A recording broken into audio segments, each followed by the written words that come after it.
BJPയിലേക്ക് പോകുമെന്നുള്ള സൂചന പോലും ഈ സംസാരങ്ങളൊന്നും ഉണ്ടായിട്ടില്ല. പാർട്ടിയിലെ ഇതിനെക്കുറിച്ചൊക്കെ പറയാറുണ്ട്. അത് സാധാരണ ഒരു കാര്യം തന്നെയാണല്ലോ, അതൊരു പുതുമയുള്ള കാര്യമൊന്നുമല്ല. അപ്പോൾ എൻ്റെ ധാരണ അങ്ങനെ തീരുമാനത്തിലേക്ക് പോകില്ല എന്ന് പോലും എന്നോട് പറഞ്ഞിരുന്നു.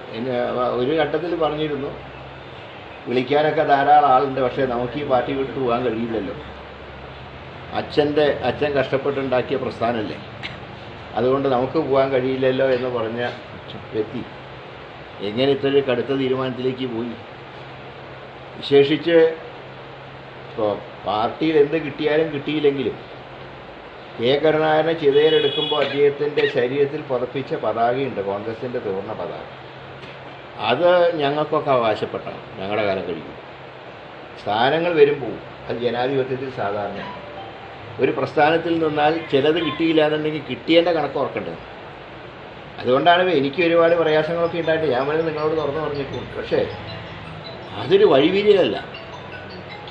കുടുംബത്തിലെ പ്രയാസങ്ങൾ കുടുംബത്തിൻ്റെ അകത്ത് പറയാറുണ്ട്, ചിലപ്പോൾ പുറത്തും പറയാറുണ്ട്. എന്ന് വിചാരിച്ച് പാർട്ടി വിട്ടു പോകില്ല. ഇത്ര കാലം ഒപ്പം നിന്നൊരു പാർട്ടി, ഇപ്പോൾ അവർക്കും പഴയകാല കാര്യങ്ങളൊക്കെ അറിയാലോ. എന്തുമാത്രം സാമ്പത്തികമായിട്ട് രാഷ്ട്രീയ പ്രവർത്തനം നടത്തിയപ്പോൾ ഞങ്ങളുടെ അച്ഛൻ പ്രയാസപ്പെട്ടിട്ടുണ്ട്. അന്നത്തെ കാലത്തൊന്നും ഇതുപോലുള്ള സൗകര്യങ്ങളൊന്നും MLA-മാർക്കില്ല.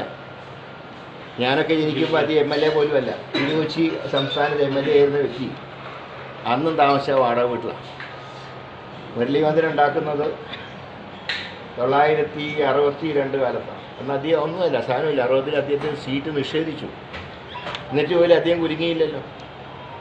അപ്പോൾ അങ്ങനെയൊക്കെയുള്ള ഒരുപാട് കാര്യങ്ങൾ. പിന്നെ ഒരു ഘട്ടത്തിൽ പാർട്ടിയിൽ നിന്ന് പുറത്തു കൊണ്ടി വന്നു, ശരിയാണ്. പക്ഷേ അതിനെ പൂർവാധി അദ്ദേഹം പോലും ക്ഷമ പറഞ്ഞിട്ടല്ലേ തിരിച്ചു കയറിയത് പാർട്ടി. കാരണം ഇത് അദ്ദേഹം ഉണ്ടാക്കിയ പാർട്ടിയാണ് കേരളം.